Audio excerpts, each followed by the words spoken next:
બાપુ આપ આવો ને. શું બેટા? હે બાપુ, ચારણની દીકરીઓ છે એ જોગમાયાનો અવતાર ન કહેવાય કે? હા બેટા કહેવાય ને. બાપુ હું જોગમાયા નથી. અરે મારા બાપ, તું તો જોગમાયા જ છો. બાપુ મારા 9 વર્ષ પૂરા થયા ને, મારે એક યજ્ઞ કરવો છે, મારે નવચંડી કરવી છે. અને ગરીબ બાપે એમ કહેવાય છે પોતાના ચારે ખૂણાના ઝૂંપડામાં નજર કરી નવચંડી રૂપલ કરવી હોય,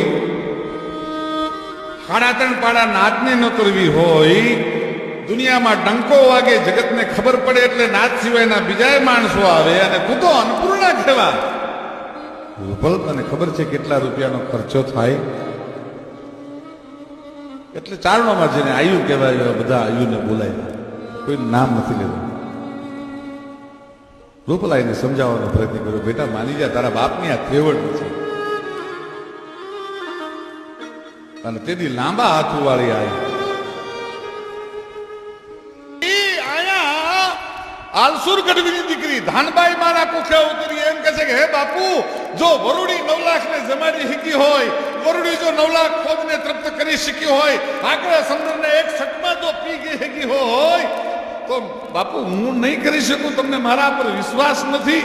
તમને જોગમાયા ઉપર વિશ્વાસ નથી?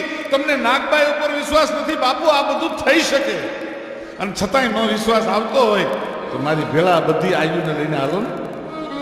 અને ઓરડામાં જઈને પોતાનો જ્યાં ભેળિયો પીડ્યો તો ભેળિયો ઊંચો કરીને કીધું કે હે બાપુ એટલા રૂપિયાથી થઈ જાય?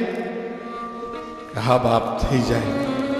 અને સાહેબ રામપરા ગામના પાદરમાં 9 વર્ષની ચારણની દીકરી જોગમાયા રૂપલ જીવે છે. રાફડા કોઈ દી સુના ન હોય,